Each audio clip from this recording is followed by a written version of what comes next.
Welcome to Shri news 9. నేను Sudha. Bulletin ముందుగా headlines. London నుంచి సతీ సమేతంగా విజయవాడకు చేరుకున్న వైఎస్ జగన్మోహన్ రెడ్డి.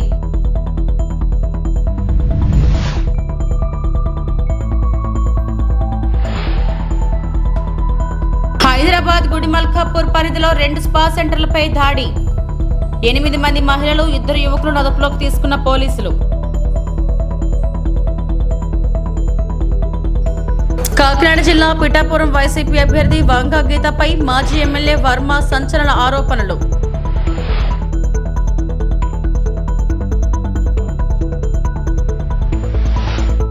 విదేశీ పర్యటన ముగించుకొని కుటుంబ సమేతంగా సీఎం వైఎస్ జగన్ విజయవాడ చేరుకున్నారు. ఈ సందర్భంగా గన్నవరం విమానాశ్రయంలో సీఎం వైఎస్ జగన్ కు పలువురు మంత్రులు, ఎమ్మెల్యేలు, ఎమ్మెల్సీలు, పార్టీ నాయకులు, శ్రేణులు ఘన స్వాగతం పలికారు.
పుష్ప డైరెక్టర్ సుకుమార్ తన సొంత ఊరు అయిన మలకిపురం మండలంలోని మట్టపరిలో సందడి చేశారు.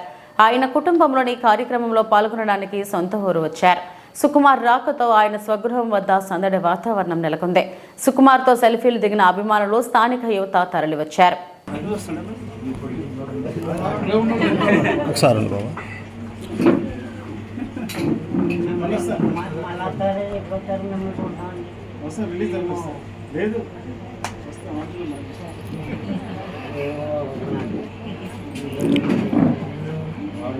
తమ్ముడు ఒకసారి ఉన్నమ్మా. ఒక అయిపోయిందా?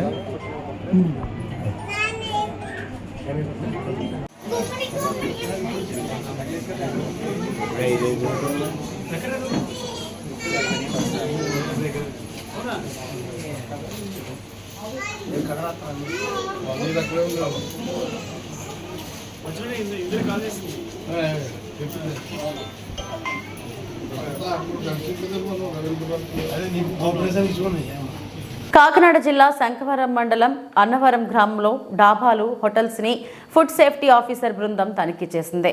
Kakinada assistant food control officer Srinivas వారి ఆదేశాల మేరకు అన్నవరం గ్రామంలో ఉన్నటువంటి కొన్ని హోటల్స్ ని తనిఖీ చేశామని, అలాగే అన్నవరంలో ఉన్న కొన్ని హోటల్స్ పై కంప్లైంట్స్ రావడం వల్ల తనిఖీలు నిర్వహిస్తున్నామని food commission officer K Venkata Subbarao తెలిపారు.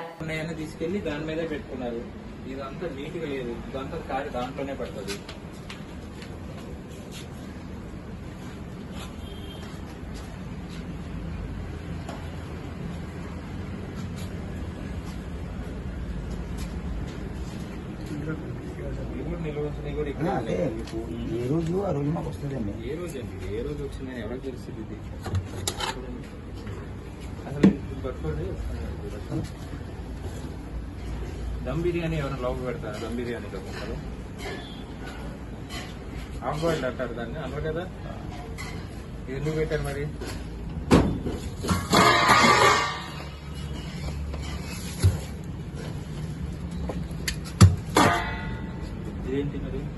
లివరా అట్లా సంసారం పెట్టేశారు. రిపేర్ అయింది, రిపేర్ అవ్వండి.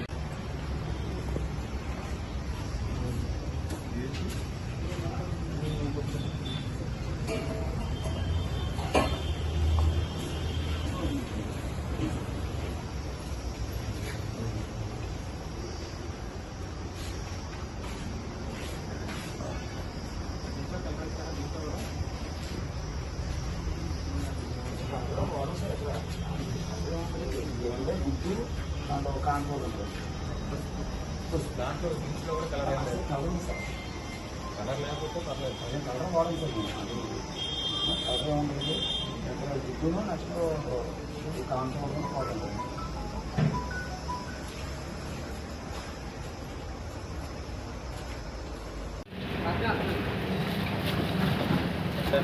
పన్ను కట్టడం కానీ ట్రేడ్ లైసెన్స్ ఏం లేబర్ లైసెన్స్ ఇంతమంది ఉన్న లేబర్ లైసెన్స్ కూడా లేదా?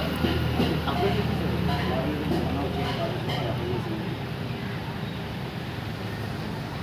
సరే మీకు ఇది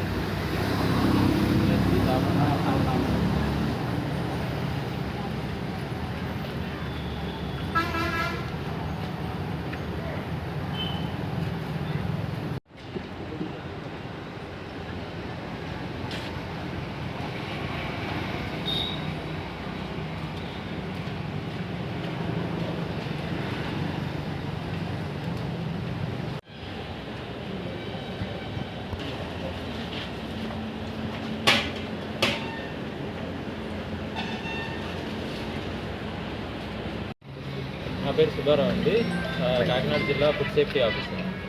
ఇక్కడ అన్నవరంలో ఫుడ్ సేఫ్టీకి సంబంధించి రకరకాల కంప్లైంట్స్ రావడం జరిగింది. ఈ విషయమై చెప్పి Kakinada assistant food controller B Srinivas గారి ఆదేశాల మేరకు అన్నవరంలోని టిఫిన్ హోటల్స్, భోజన హోటల్స్, అలాగే రెస్టారెంట్ దాబా టైప్ ఉన్న వాటన్నిటిపైన ఈరోజు దాడులు చేయడం జరిగింది. ఈరోజు మార్నింగ్ నుంచి 4 దాబాలు, 2 రెస్టారెంట్లు, ఒక టిఫిన్ హోటల్ చెక్ చేయడం జరిగింది. వీటిల్లో 4 శాంపిల్స్ కందిపప్పు, ఉప్పు, అలాగే చికెన్ ఇలాంటి శాంపిల్స్ సేకరించడం జరిగింది. వీరిలో ఎవరికి కూడా ఫుడ్ లైసెన్స్ లేదండి. ఫుడ్ లైసెన్స్ లేకుండా అన్నవరంలో ఉన్న హోటల్స్ వారు వ్యాపారం చేస్తున్నారు. వారందరూ తప్పనిసరిగా ఫుడ్ లైసెన్స్ పొందాలి. అలా పొందని యెడల వారిపైన కఠిన చర్యలు తీసుకోవడం జరుగుతుంది. ఈరోజు శాంపిల్స్ సేకరించడం జరిగింది. వాటిని అనాలిసిస్ నిమిత్తం ఫుడ్ అనలిస్ట్కి పంపించడం జరుగుతుంది. అనాలిసిస్ రిపోర్ట్ ఆధారంగా వారిపైన చర్యలు తీసుకోవడం జరుగుతుంది. ఈ విధంగా మీ ద్వారా అందరికీ తెలియజేయడం ఏమైందంటే, అన్నవరం అని కాదు, ఎవరైనా సరే ఫుడ్ లైసెన్స్ లేకుండా వ్యాపారం చేయడం నేరం అండి. ఖచ్చితంగా అందరూ లైసెన్స్ తీసుకొని వ్యాపారం చేయండి. అలాగే హోటల్స్లో, రెస్టారెంట్స్లో వాడే ఫుడ్ ప్రోడక్ట్స్లో కలర్స్ కలపడం కంప్లీట్గా నిషిద్ధం అండి. కలర్స్ ఎవరు వాడడానికి వీల్లేదు. అలాగే మరిగించిన నూనె పదే వాడడం కూడా నేరం అండి. దాన్ని కూడా చూసుకొని వాడాలి. టీపీసీ మీటర్ ద్వారా ఆయిల్ క్వాలిటీ కూడా చెక్ చేయడం జరుగుతుంది. ఆహార సంబంధించి ఫుడ్ పాయిజనింగ్ కేసెస్ ఈ మధ్య విపరీతంగా పెరుగుతున్న కారణంగా ముందు జాగ్రత్తల చర్యగా commission of food safety Andhra Pradesh వారి ఆదేశాల మేరకు కూడా ఇది ప్రికాషనరీ మెథడ్గా ఈ తనిఖీ చేపట్టడం జరిగింది. సార్, ఇప్పుడు అన్నవరం మొత్తం మీద 30 నుంచి 40 వరకు ఉన్నాయి. మొత్తం హోటల్స్ కానీ, రెస్టారెంట్లు కానీ మొత్తం అన్నీ చెక్ చేశారా? లేకపోతే కొన్ని అంటే ఏ డాబాల మీద అయితే కంప్లైంట్ వచ్చిందో వాటిని మాత్రమే చెక్ చేశారా? ఒక డాబా మీద అంటూ పర్టికులర్గా కంప్లైంట్ ఏం లేదండి. అవునండి. అంటే 30 నుంచి 40 వరకు ఉన్నాయి కదా, మొత్తం రెస్టారెంట్లు అవ్వచ్చు, డాబాలు అవ్వచ్చు, అన్నీ చెక్ చేశారా? లేదు, అన్నీ చెక్ చేయలేదు. ఈరోజు ర్యాండమ్గా ఒక 6-7 వరకు చెక్ చేయడం జరిగింది. మరి ఉన్న వాటి పరిస్థితి ఏంటి సార్? వాటిని ఎప్పుడు చెక్ చేస్తారు? చెక్ చేస్తామండి. 1 మంత్ టైంలో మొత్తం అన్ని ఈలోగా అంటే ఇలా ఇప్పుడు మీరు ఒక 2-3 బ్యాచ్లుగా వచ్చి అందరినీ ఒకసారి చెక్ చేస్తే ఒకలా ఉంటుంది కదా, కానీ పర్టికులర్గా 3-4 గంటల మీద అనే దానికి కారణం ఏంటంటారు? పర్టికులర్గా ఏం సెలెక్ట్ చేసుకోలేదు, ర్యాండమ్గా సెలెక్ట్ చేసుకోవడం జరిగింది. అదే సార్. అంటే ఇప్పుడు ఉన్న వాటి మీద ఇప్పుడు ఉన్న వాటిని కూడా ఇప్పుడు మీరు 1 మంత్ లోపల అన్ని రెస్టారెంట్స్, దాబాలు, టిఫిన్ సెంటర్లు అన్నింటినీ తనిఖీ చేయడం జరుగుతుంది. వారందరికీ నోటీసులు జారీ చేయడం జరుగుతుంది. ఓకే. కుప్పం పట్టణం పాతపేట విజయలక్ష్మి రోడ్డులో నివాసం ఉంటూ స్వర్ణసాగరం దినపత్రిక నందు చిత్తూరు జిల్లా స్టాఫ్ రిపోర్టర్గా విధులు నిర్వహిస్తున్న కిరణ్ కుమార్ అనే విలేకరిని చంపుతానంటూ శాంతిపురం మండలం చిన్నారిదొడ్డి పంచాయతీ కొత్తపేటకు చెందిన శివశంకర్ బెదిరిస్తున్నారంటూ సదరు విలేకరి కుప్పం పట్టణ పోలీసులను ఆశ్రయించారు. అనంతరం అతను మాట్లాడుతూ శివశంకర్ ఆర్థిక ఇబ్బందులకు సాయం చేయాల్సిందిగా కోరిన సందర్భంగా కిరణ్ కుమార్ 10 లక్షల రూపాయలకు పూచీకత్తు ఉండి సాయం చేశామన్నారు. సదరు పైకం వసూలుకు గాను శివశంకర్ ఇచ్చిన చెక్కును బ్యాంకులో డిపాజిట్ చేయగా చెక్కు తగిన సొమ్ము లేకుండా బౌన్స్ అయిందని, ఈ సందేశం అందుకున్న శివశంకర్ చెక్కును డిపాజిట్ చేసిన కిరణ్ కుమార్ ఇంటికి చేరుకొని కుటుంబ సభ్యులను బెదిరించడంతో పాటు విలేకరి అయిన కిరణ్ కు ఫోన్ చేసి నిన్ను చంపి జైలుకైనా పోతాను, నా చెక్కు డిపాజిట్ చేస్తావా అంటూ బెదిరించడం జరిగిందని తెలిపారు. అంతటా ప్రాణభయంతో కిరణ్ కుప్పం పట్టణం పోలీసులను ఆశ్రయించానని, పోలీసులే తన కుటుంబ సభ్యులకు రక్షణ కల్పించాలని కోరుతున్నారు. తెలిసిన వ్యక్తి రాళ్ళబూదుగూరు చిన్నారిదొడ్డి పంచాయతీ కొత్తపేట గ్రామానికి చెందిన విజయ్ కుమార్ అనే వ్యక్తి నాకు డబ్బు కావాలి, నా ఈచర్ వాహనము జప్తు చేస్తూ ఉన్నారు, డబ్బు అర్జెంటుగా కావాలా అని చెప్పి అనే దానికి అతని పేరు పూర్తి శివశంకర్. అతనికి 10 లక్షల రూపాయలు నేను వేరే చోట పూచీకత్తు ఉండి తీసి ఇవ్వడం జరిగింది. ఆ డబ్బు ఇవ్వమని చెప్పి నేను సంవత్సరం క్రితమే అడిగాను. రాళ్ళబూదుగూరు పోలీస్ స్టేషన్లో ఎస్ఐ గారు కూడా పిలిచి మాట్లాడాము. నేను ఇచ్చేస్తాను అని నమ్మబలికినాడు. అయినా సంవత్సరం టైం ఇచ్చిన ఇంతవరకు డబ్బు ఇవ్వలేదు. అందుకని అతను నాకు షూరిటీగా ఇచ్చిన చెక్కుని నేను ఈరోజు కుప్పంలో SBI కంతుమూరు బ్రాంచ్లో ప్రజెంట్ చేశాను. అది చెక్కు బౌన్స్ అయ్యింది అనేసి అతనికి మెసేజ్ పోయిన వెంటనే నా ఇంటి దగ్గరకు వచ్చి నేను లేని సమయంలో నా కుటుంబ సభ్యులు భయభ్రాంతులకు గురి అయ్యేలాగా వల్గర్ లాంగ్వేజ్ యూజ్ చేస్తూ తలుపులను కొట్టేస్తూ నా ఇంట్లో వాళ్ళంతా బాగా బెదిరించి చంపేస్తానని చెప్పి బెదిరించున్నాడు. తర్వాత నేను అక్కడ అవైలబుల్లో లేకపోవడంతో నాకు ఫోన్ చేసి నిన్ను నరికి చంపేసైనా జైలుకి పోతాను కానీ నిన్ను వదిలిపెట్టలేదురా, నా మీదే కేసు పెడతావా, నా చెక్కే ప్రజెంట్ చేస్తావా అంటూ నోట్లో చెప్పుకోలేని వల్గర్ లాంగ్వేజ్తో నన్ను తిట్టి భయభ్రాంతులకు గురి చేస్తున్నాడు. నాకు ఇప్పుడు ప్రాణ భయంతో కొట్టుకుంటున్నాము. నేను నా కుటుంబ సభ్యులకి ఏమీ జరిగినా దానికి పూర్తి కారణము చిన్నారిదొడ్డి పంచాయతీ శాంతిపురం మండలం చిన్నారిదొడ్డి పంచాయతీ గ్రామానికి చెందిన శివశంకరే దానికి కారణం అని చెప్పి నేను తెలియజేస్తా ఉన్నాను. అతను మరో 10 మందితో ఇంటి దగ్గరికి వచ్చినట్టు నాకు సమాచారం ఉంది. కానీ వాళ్ళు ఎవరు అనేది నాకు తెలియదు. ఇంకా నా ఇంట్లో వాళ్ళు కూడా భయపడుతున్నారు. ఇప్పుడు నేను ఇంట్లో ఒక్కడే ఉండాల్సి వస్తూ ఉంది. నాకు రాత్రికి ఏమైనా జరిగితే కూడా నాకు రక్షణ కూడా లేదు. అందుకే నేను ఈ టైంలో పోలీసులను ఆశ్రయిస్తున్నాను. అందుకే పోలీసులకు ఫిర్యాదు చేశాను. ఇప్పుడు పోలీసులకు ఆశ్రయించడం తప్ప నాకు వేరే మార్గం లేదు. పోలీసుల రక్షణ కల్పించాలని కోరుతున్నాను. పిఠాపురం వైఎస్ఆర్సీపీ ఎమ్మెల్యే అభ్యర్థి వంగా గీతాపై మాజీ ఎమ్మెల్యే ఎస్వీఎస్ఎన్ వర్మ సంచలన ఆరోపణలు చేశారు. కాకినాడ జిల్లా పిఠాపురంలో నిర్వహించిన మీడియా సమావేశంలో వర్మ మాట్లాడుతూ కాకినాడ ఈఎస్ఐసి హాస్పిటల్స్లో ఉద్యోగానికి 10 లక్షల రూపాయల చొప్పున గీత తీసుకొని ఉద్యోగాలు వేస్తున్నారన్నారు. ఎన్నికల కోడ్ అమలులో ఉండగా ఉద్యోగాలు ఏ విధంగా వేస్తారని ప్రశ్నించారు. ఈఎస్ఐసి హాస్పిటల్లో ఉద్యోగాలు స్కామ్ కోట్ల రూపాయల్లో ఉందన్నారు. మా ప్రభుత్వం వచ్చిన వెంటనే పవన్ కళ్యాణ్ ద్వారా కేంద్ర ప్రభుత్వం నుంచి ఎంక్వైరీ చేయిస్తామన్నారు. ఎలా ఉందంటే ఒక్కొక్క మనిషి డబ్బు సంపాదన మీద అవినీతి మీద ఎంత కసి ఉంటుందో నేను చెప్పి దాని మీద నిదర్శనం. అసలు ఎవడన్నా ఎలక్షన్ ఏమవుద్ది, కౌంటింగ్ వచ్చేస్తుంది, ఆ గుడికి వెళ్దాం ఈ గుడికి వెళ్దాం దేవుడు ఆశీస్సు తీసుకుందాం అని చెప్తాను. మన అక్కే వంగా గీత గారి మట్టికి నాకు ఏ ఆశీస్సులు అక్కలేదు, ఎలాగ ఓడిపోతున్నాను. నాకు ఒకటే ఆశీస్సు, లక్ష్మీదేవి ఆశీస్సులు కావాలి. లక్ష్మీదేవి అంటే అమ్మవారు అనుకున్నాను, తప్పుసమ్మా భగవంతుడు కాదు. ఈఎస్ఐ హాస్పిటల్లో కాకినాడలో ఉన్న ఈఎస్ఐ హాస్పిటల్లో అంతా డబ్బే. త్వరగా రండి, 10 లక్షలు ఇవ్వండి, తాత్కాలిక ఉద్యోగం తీసుకోండి, 20,000 క్యూలే క్యూలు. నేను ఈఎస్ఐ యాజమాన్యాన్ని అడుగుతున్నాను, డైరెక్టర్ గారిని. ఎలక్షన్ కమిషన్ అండర్లో ఉండగా మీరు రిక్రూట్మెంట్ ఎలా చేస్తారని నేను అడుగుతా ఉన్నాను. ఎట్టి పరిస్థితుల్లోనూ ఈఎస్ఐ హాస్పిటల్లో జరిగిన రిక్రూట్మెంటు పూర్తయింది. స్కామ్ కోట్ల రూపాయల్లో ఉందని చెప్పి నేను చెప్తా ఉన్నా. మా దగ్గర పోటీ చేసిన వైఎస్ఆర్సీపీ అభ్యర్థి, ఆపద్ధర్మ ప్రభుత్వంలో ఉన్న ఎంపీ అభ్యర్థి వంగా గీత అక్కయ్య గారు ఈ కార్యక్రమంలో ఉన్నారు. ఇప్పటికే దగ్గర 25-30 మంది దగ్గర, మనిషి దగ్గర 10 నుంచి మినిమం 15-20 లక్షలు ఆవిడ కలెక్ట్ చేశారు. నేను ఒకటే అడుగుతున్నా ఈఎస్ఐ డైరెక్టర్ గారు, మీకు భాగస్వామ్యం ఉందా ఈ అవినీతిలో? కానీ సిఫార్సులు మీరు ఆమోదిస్తున్నారా? ఇది తేలాలి.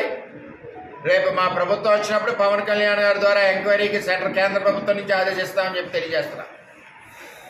ఎట్టి పరిస్థితుల్లోనే ఈ 7 నియోజకవర్గాలకి సంబంధించి ఈఎస్ఐ హాస్పిటల్లో ఏదైతే టెంపరీ పోస్టులు ఉంటాయో ప్రతి నియోజకవర్గానికి సమానంగా రావాల్సిందే అని చెప్పి నేను తెలియజేస్తున్నా ఈఎస్ఐ డైరెక్టర్ గారు. అంతేగాని గీతక్కయ్య గారు కలెక్షన్ చేసిన సొమ్ముతో 25-30 మంది పేర్లని మీరు కన్సిడర్ చేస్తే దీని మీద కేంద్ర ప్రభుత్వం ద్వారా పవన్ కళ్యాణ్ గారి ద్వారా కంప్లైంట్ ఇప్పించి కాకినాడ ఈఎస్ఐ హాస్పిటల్లో జరిగిన అన్ని రిక్రూట్మెంట్ల మీద ఎంక్వైరీ చేయిస్తామని చెప్పి ఈఎస్ఐ డైరెక్టర్ గారికి హెచ్చరిస్తున్నా. ఇటువంటి కార్యక్రమాలు చేయొద్దని కూడా రిక్వెస్ట్ కూడా చేస్తున్నాం. దీని మీద రేపే మేము కంప్లైంట్ రెడీ చేస్తున్నాం, కంప్లైంట్ ఇస్తాం. దీనికి వికాస్ అనే ఒక సంస్థ ఉంది ఈ జిల్లాకి. వాళ్ళ ద్వారా జరుగుతాయి రిక్రూట్మెంట్లు, వారి ద్వారా టెస్టులు అవుతుంటాయి. వాళ్ళని పక్కకు తప్పించి గీతక్క ఎవరండి రిక్రూట్మెంట్ చేయడానికి? 15 లక్షల టేబుల్ మీద పెట్టు, ఈఎస్ఐ హాస్పిటల్లో ఉద్యోగం మజా చేసుకో. 15 లక్షలు ఈఎస్ఐలో ఉద్యోగం, 15 లక్షలు ఈఎస్ఐలో ఉద్యోగం, 15 లక్షలు ఈఎస్ఐలో ఉద్యోగం. మళ్ళీ ఇంత ఎలక్షన్ టెన్షన్లో కూడా అక్కయ్య గారు మా పిఠాపురం మున్సిపాలిటీలో వదలలేదు. 10 లక్షలు తీసుకో మున్సిపాలిటీలో కొట్టుకో, 10 లక్షలు తీసుకో పిఠాపురం మున్సిపాలిటీలో ఉద్యోగం చేసుకో, 10 లక్షలు తీసుకో పిఠాపురం మున్సిపాలిటీలో ఉద్యోగం చేసుకో. అక్కడ 35 మంది. ఇది మా అక్కయ్య గారి పరిస్థితి. భగవంతుడి దయ వల్ల ఆవిడ ఓడిపోతుంది, కానీ మమ్మల్ని కూడా అమ్మేస్తుంది. చేత ఇక్కడ ప్రజలు కూడా నీతి నిజాయితీకి కూటమి అభ్యర్థి పవన్ కళ్యాణ్ గారిని అత్యధిక మెజార్టీతో గెలిపిస్తున్నందుకు పిఠాపురం ప్రజలందరికీ కూడా నేను ధన్యవాదాలు తెలియజేస్తా ఉన్నాను. అదేవిధంగా ఈ అవినీతి తిమింగలం ఇది ఎక్కడ కూడా అండి, ఎలక్షన్ అయ్యాక ఎవడన్నా ఇంట్లో బాధపడుతుంటాడు, లేకపోతే గెలుస్తూ ఉంటే ఆనందంగా స్నేహితులు పిలుస్తాడు, నీ ఊళ్ళో ఎంత వస్తుంది, నీ ఊళ్ళో ఇదని అనేసి ఆ ఈఎస్ఐ హాస్పిటల్ నేను ఎలాగో ఓడిపోతున్నాను కదా, ఎక్కడ పోతాం, ఆ ఉద్యోగాల సంగతి ఏంటి, ఆ డబ్బుల సంగతి ఏంటని ఏంటంటే ఎలా ఉందంటే ఇంటి దగ్గర క్యూ పెట్టుకున్నారు. వాడు ఫోన్ చేశాడు నాకు, ఏమండి 15 లక్షలు అడుగుతుంది ఇచ్చేయమంటారా అని. ఒరే బాబు, నేను పవన్ కళ్యాణ్ వచ్చాక ఎంక్వైరీ చేసి పీకించేస్తాను, 15 రాదు, 15లో 1 కానీ 5 కానీ రిస్క్ చేసుకో, ఏదైనా పని అవుతే లేకపోతే ఎదురుకుంది కానీ చెప్పాడు. అది సంగతి, మొత్తం స్టోరీ అంతా చెప్పాడు. అంచేత ఈఎస్ఐ డైరెక్టర్ గారు మరి పెద్దలు వారు జూన్ 2వ తేదీన నిర్వహించబోయే సహస్ర గల హనుమాన్ చాలీసా పారాయణ మహాయజ్ఞంలో ప్రజలందరూ అధిక సంఖ్యలో పాల్గొని విజయవంతం చేయాలని డాక్టర్ రాయుడు శ్రీరామచంద్రమూర్తి పిలుపునిచ్చారు. డాక్టర్ బిఆర్ అంబేద్కర్ కోనసీమ జిల్లా కేంద్రం అమలాపురం పట్టణం గండు వీధిలో ఉన్న మెట్ల సత్యనారాయణ కాపు కళ్యాణ మండపంలో సహస్ర గల హనుమాన్ చాలీసా పారాయణ మహాయజ్ఞం నిర్వహిస్తున్నట్లు ఆయన తెలిపారు. ఈ మహత్తర కార్యక్రమానికి శ్రీ సాయిదత్త నాగానంద సరస్వతి స్వామీజీ, శ్రీ స్వామి సూర్య భాస్కరేంద్ర సరస్వతి, విశ్వ హిందూ పరిషత్ ఉత్తరాంధ్ర ప్రాంత కార్యదర్శి తనకళ్ల సత్య రవికుమార్ పాల్గొంటారన్నారు. కోనసీమలో మొదటిసారిగా నిర్వహిస్తున్న మహాయజ్ఞంలో భక్తులు అధిక సంఖ్యలో పాల్గొని విజయవంతం చేయాలని ఆయన ఆకాంక్షించారు. ఆంధ్ర విశ్వవిద్యాలయంలో అబ్దుల్ కలాం గారితో పాటు నేను కూడా డాక్టరేట్ తీసుకున్న వ్యక్తిని. డాక్టర్ రాయుడుగా కోనసీమలో అందరికీ సుపరిచితున్నే.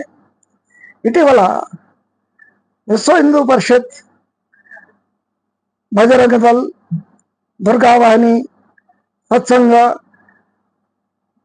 ఇంకా ఇతర విశిష్ట సంస్థలన్నీ కూడా వచ్చి సహస్ర గల హనుమాన్ చాలీసా అనే ఒక మహత్తరమైన కార్యక్రమాన్ని మన కోనసీమలో ప్రప్రథమంగా నిర్వహిస్తున్నందుకు వారందరికీ కూడా పేరు పేరున ధన్యవాదాలు. కారణం ఏంటంటే శాంతి, అహింస ఈ రెండు కూడా మన భారతదేశానికి చాలా ముఖ్యం. ఇతిహాసాలు లేకుండా మన భారతదేశం లేదు. రామాయణ మహాభారతాలు లేకుండా మన భారతదేశం అనేది లేదనే చెప్పాలి. సహస్ర హిందూ హనుమాన్ చాలీసాని అంటే సహస్ర అంటే 1000 మంది హనుమాన్ చాలీసాని 11 సార్లు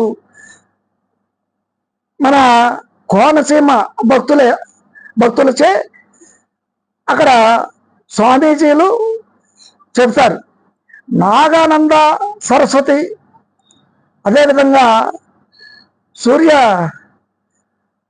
సూర్య భాస్కరేంద్ర సరస్వతి అంటే వారు ఒకరు హిమాలయాల నుంచి వస్తున్నారు, అలాగే ఒకరు విశ్వ హిందూ పరిషత్తు దానికి ముఖ్యమైన వ్యక్తి.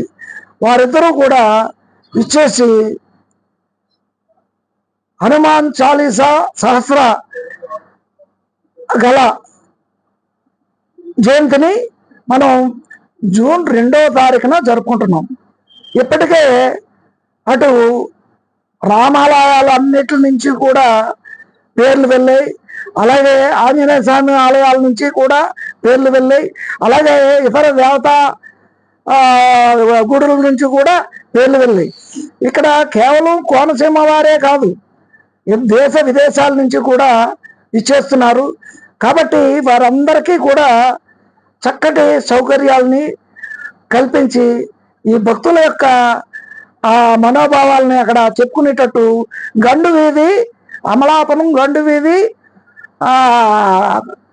మెట్ల సత్యనారాయణ గారి కాపు కళ్యాణ మండపంలో ఈ ఘనకార్యాన్ని నిర్వహిస్తున్నారు. వారందరికీ కూడా పేరు పేరున ధన్యవాదాలు తెలియజేస్తున్నాను. ఎందుకంటే ఇప్పుడు రోహిణి కార్తీ, అలాగే చాలా ఎండలు ఉన్నాయి, భక్తులు చాలా దూరం నుంచి వచ్చేవాళ్ళు ఉన్నారు. వారికి చక్కటి వసతులు కల్పించి వారికి చక్కటి మజ్జిగ, అలాగే ఇతర దాహం తీర్చే బెల్లం నీరు ఇటువంటి ఇచ్చి తప్పనిసరి భక్తులందరినీ కూడా ఆదుకోవాలి. అలాగే అది సహస్ర కళ అన్నారంటే 1000 మందే వస్తారనే టైప్లో చెప్పారు, కానీ ఇక్కడ 1,00,000 మంది వచ్చేటట్టు నాకు అనిపిస్తున్నది. కాబట్టి ఈ కార్యక్రమాన్ని అందరూ కూడా, ఈ భక్తులందరూ కూడా ఆ రోజుని ఈ కోనసీమలో జరిగే మొట్టమొదటి ఈ బృహత్తర కార్యక్రమాన్ని జయప్రదం చేయవలసిందిగా డాక్టర్ రాయుడు శ్రీరామచంద్రమూర్తి నా పేరు. అందరికీ కూడా ఈ నిర్వాహకులందరూ కూడా చక్కగా దీంట్లో పాల్గొని ఏ భక్తునికి ఏ విధమైన అసౌకర్యం లేకుండా, అలాగే ఇతర సుదూర ప్రాంతాల నుంచి ఇచ్చేస్తున్నటువంటి ఆ ప్రముఖులు ఆ స్వామీజీలని చక్కగా ఆదరించి మన కోనసీమకి చక్కటి పేరు తెస్తారని కోరుకుంటూ సెలవు తీసుకుంటాను. కేంద్రపాలిత ప్రాంతమైన యానాం వైఎస్ఆర్ నగర్లో చిట్టూరి గణపతి ఇంట్లో అక్రమ మద్యం ఉన్నట్లు సమాచారం అందడంతో సిఐ షణ్ముఖం, ఎస్ఐ మురుఘానందం, డిప్యూటీ తహసీల్దార్ ఎక్సైజ్ దండా ఇందఫాని సిబ్బందితో మెరుపు దాడి చేశారు. గణపతి ఇల్లంతా జల్లెడ పట్టగా 117 మద్యం బాటిల్స్ లభ్యమయ్యాయి. గణపతిని పట్టుబడ్డ మద్యం బాటిల్స్ ను సిబ్బంది పోలీస్ స్టేషన్ కు తరలించారు. కేసు నమోదు చేసి దర్యాప్తు కొనసాగిస్తున్నారు.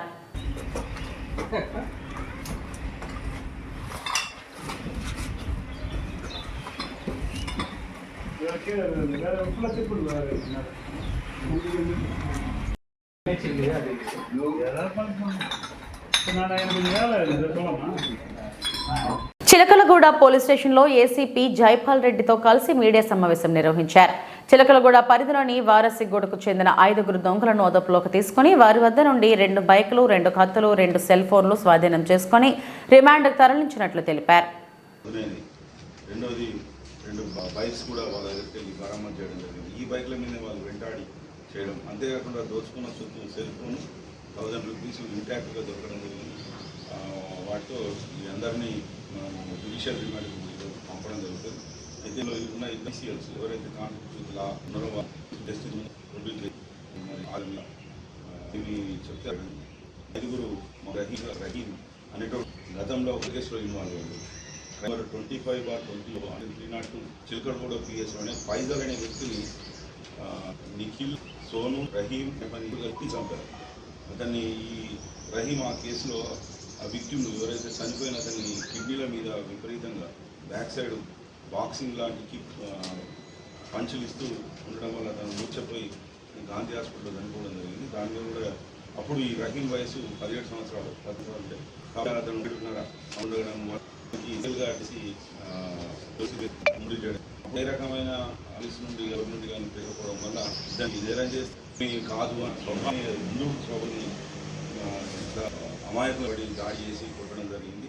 వాళ్ళ దగ్గర డబ్బులు, సెల్ ఫోన్ లాక్కోవడం, మళ్ళీ ఈ ఏరియాలోకి వస్తే చంపేస్తామని బెదిరించడం, ఇటువంటివి చేస్తున్నాడు. అయితే ఇతని యొక్క వ్యక్తిత్వాన్ని చూస్తే అతన్ని ఎదిరిస్తూ వాళ్ళు వారి చెప్తే అటువంటి వీడియోలు రికార్డ్ చేసి తన స్టేటస్లో తర్వాత ఫేస్బుక్లో పెట్టుకోవడం జరుగుతుంది. కొట్టడం, ఇతరులను బెదిరించడం, ఇంటి ముందర దాడి చేసి అటువంటి వీడియోలు ఇతని దగ్గర ఉండడం ఒక రకమైన వైపరీత్యంతో ఇతను బిహేవ్ చేస్తున్నట్టుగా మనము అర్థం చేసుకోవచ్చు. ఆ వీడియోలతో సహా గతంలో చేసిన 302 మర్డర్ కేసులో ఇన్వాల్వ్ హైదరాబాద్ గుడి మల్కాపూర్ పరిధిలోని నాలానగర్లోని 2 స్పా సెంటర్లపై పోలీసులు దాడి నిర్వహించారు. ఈ దాడిలో 8 మంది మహిళలు, 2 యువకులను అదుపులోకి తీసుకున్నారు. స్పా సెంటర్లో అసాంఘిక కార్యకలాపాలకు పాల్పడుతున్నారని ఖచ్చితమైన సమాచారంతో జగన్నాథ్ మ్యూజికల్ ఫ్రెండ్స్ స్పా సెంటర్లపై దాడి చేసి నిర్వాహకులు మొహమ్మద్ ఆరిఫ్, రూబీ ఆదిత్యాలను అదుపులోకి తీసుకున్నట్టు పోలీసులు తెలిపారు.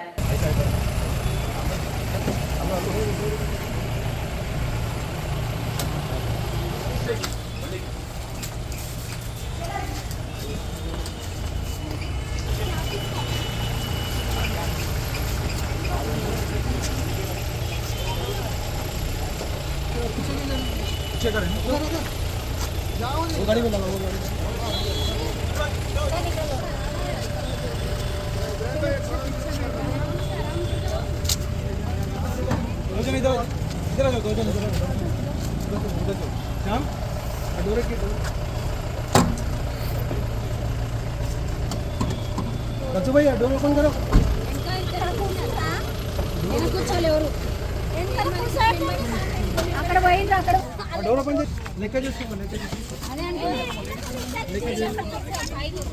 ఈ వార్తలు ఇంతటితో సమాప్తం. నమస్తే.